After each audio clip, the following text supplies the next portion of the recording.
No sería de extrañar que la gran mayoría de pacientes que han sido hospitalizados al menos una vez en el último año hayan presentado un episodio diarreico, sea de tipo leve o de tipo más crónico. Para el tratamiento de la diarrea tenemos varias opciones, pero dentro de la farmacología permanece una especialmente. Es un fármaco que, a pesar de pertenecer a una familia muy importante, como en este caso los opiáceos, tiene otra función que lo convierte en una especie de dios dentro de las diarreas. Este fármaco es la loperamida.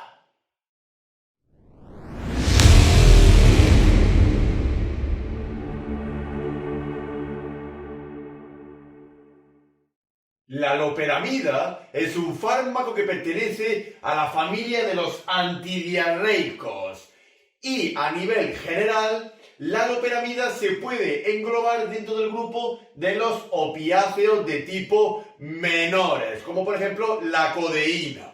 Aunque la loperamida no está del todo emparentada con los opiáceos, pero su mecanismo de acción sí que tiene más o menos que ver con el resto de esa familia.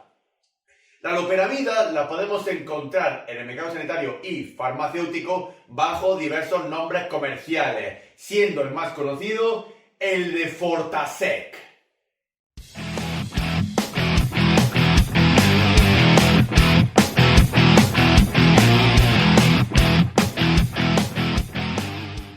Aun perteneciendo de forma bastante leve a la familia de los opiáceos menores, la loperamida está indicada en el tratamiento y cualquier existencia de cuadros de diarrea o diarreicos. Pero hay que saber que la loperamida no es un tratamiento terapéutico de la diarrea, sino que es un tratamiento de contención.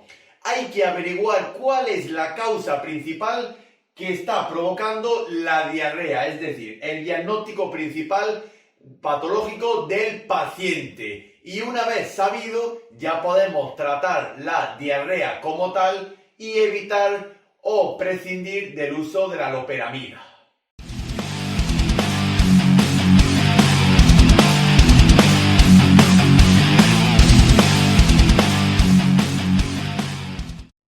¿No sería malo decir que la loperamida es un fármaco bien tolerado y seguro para los pacientes?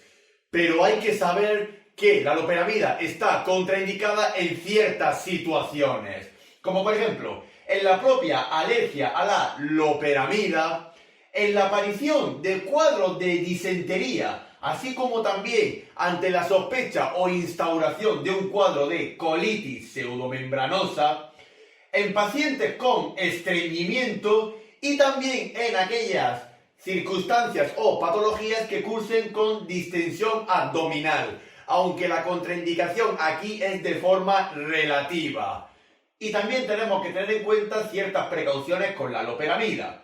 Por ejemplo, en pacientes geriátricos siempre hay que respetar a nuestros mayores, ya que los cuadros diarreicos en ellos son más usuales.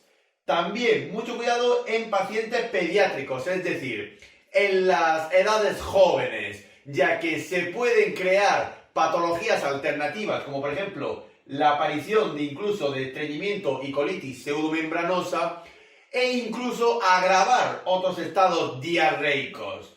También mucho cuidado en pacientes tanto de tipo nefrópatas como de tipo hepatópatas. Tenemos que tener al paciente bien hidratado, es una de las claves para usar la loperamida, ya que como veremos más adelante, la loperamida en su mecanismo de acción hace absorción de agua. Si el paciente presentase estreñimiento o distensión abdominal, hay que valorar exhaustivamente la actividad intestinal del paciente para ver si podemos utilizar o no la loperamida. Y también se ha demostrado que tiene cierta interacción con el intervalo QT cardíaco, pero suele ser bastante raro. Y también tenemos que tener en cuenta la dosificación de la loperamida, especialmente en pacientes jóvenes, donde tenemos que tener en cuenta la máxima dosis a dar en un día.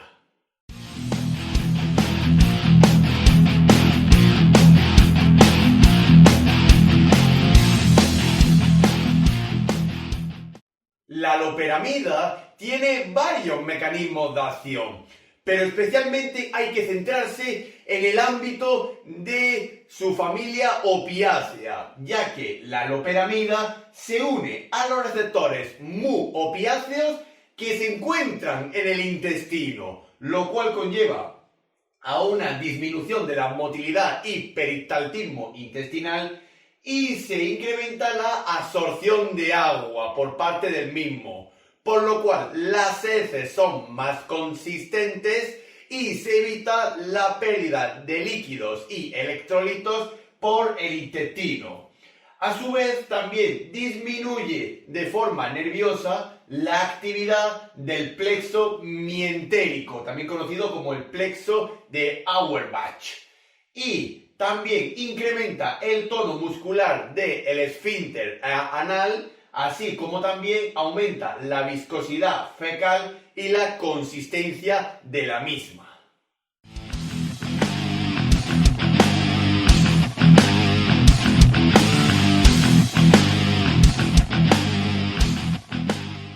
La vía de administración más usual de la loperamida es la vía enteral, debido a la presentación en comprimidos y cápsulas que suele tener un valor estándar de 2 miligramos, independientemente de qué farmacéutica lo origine o lo comercialice.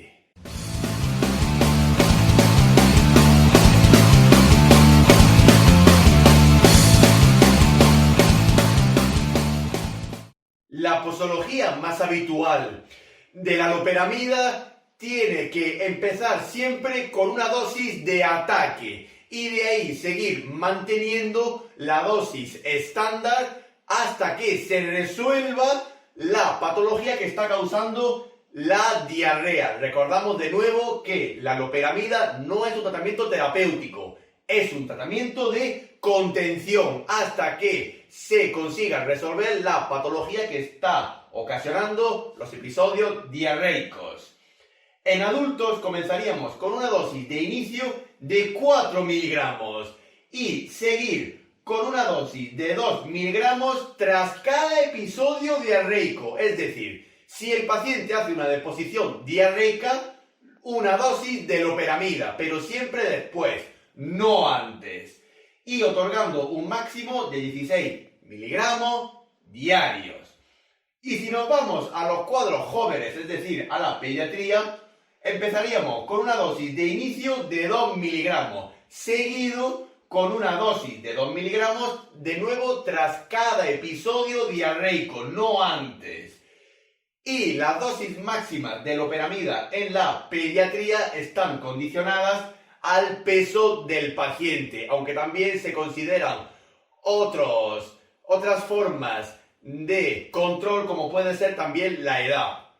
Por ejemplo, si el paciente pesa más de 40 kilos, otorgaríamos un máximo de 12 miligramos diarios. Y si por el contrario el paciente pesa unos 27 kilos o incluso menos, administraríamos de 8 miligramos diarios como máximo.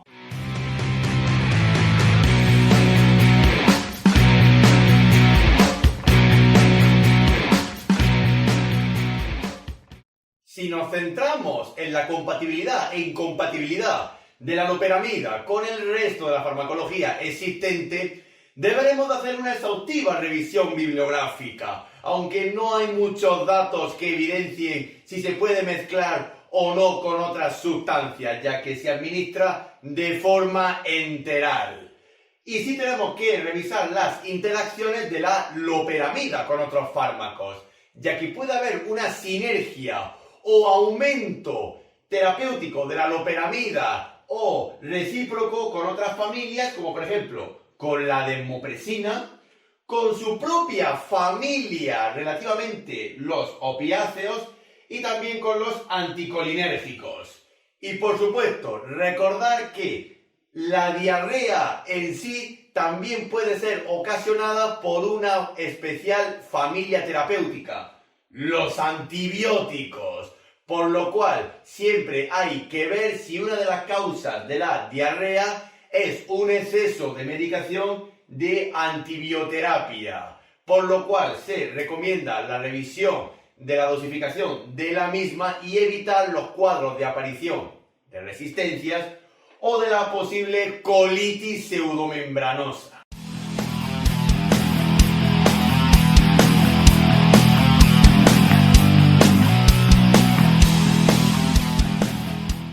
Las reacciones adversas de la loperamida suelen ser bastante raras, ya que es un fármaco bien tolerado por la gran mayoría de los pacientes. Pero sí tenemos que saber que, aunque hayan sido casos raros y poco documentados, la loperamida puede causar cefaleas y mareo a nivel general. También puede provocar estreñimiento, ya que al absorber agua de las heces, estas se vuelven más consistentes, más duras, y a lo mejor al intestino le cuesta más expulsarlas. También puede producir dispepsia y dolor abdominal. También puede provocar flatulencias, aunque normalmente no se considera un efecto adverso, a no ser que el paciente tenga cuadros crónicos de diarrea. Y por supuesto puede haber una sobredosis de loperamida, muy raras.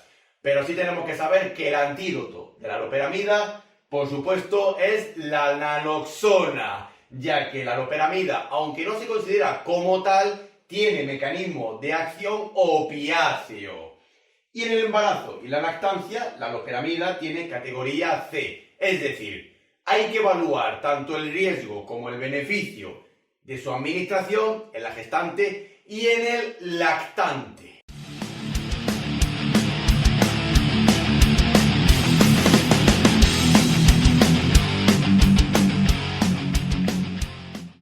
En última instancia, nos queda decir que la loperamida, dentro de los ámbitos de dialización y técnicas continuas de reemplazo renal, se ha demostrado que es una sustancia no dializable y usualmente no suele requerir un ajuste de dosis. Aunque si el paciente tiene un alto grado de nefropatía, sí se consideraría bajar un poquito la dosis o la cantidad máxima de loperamida diaria.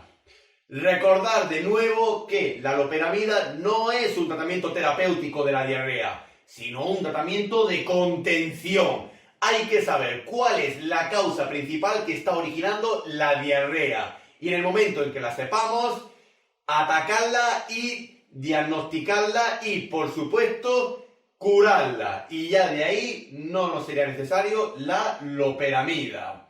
Y también, aunque son de forma muy raras, se pueden dar cuadros de sobredosis de loperamida, por lo cual tenemos que tener en cuenta la administración de naloxona si fuera necesaria, aunque para que la loperamida efectúe su poder opiáceo como tal, aunque sea de forma menor, hay que administrar grandes dosis de loperamida y usualmente no son necesarias.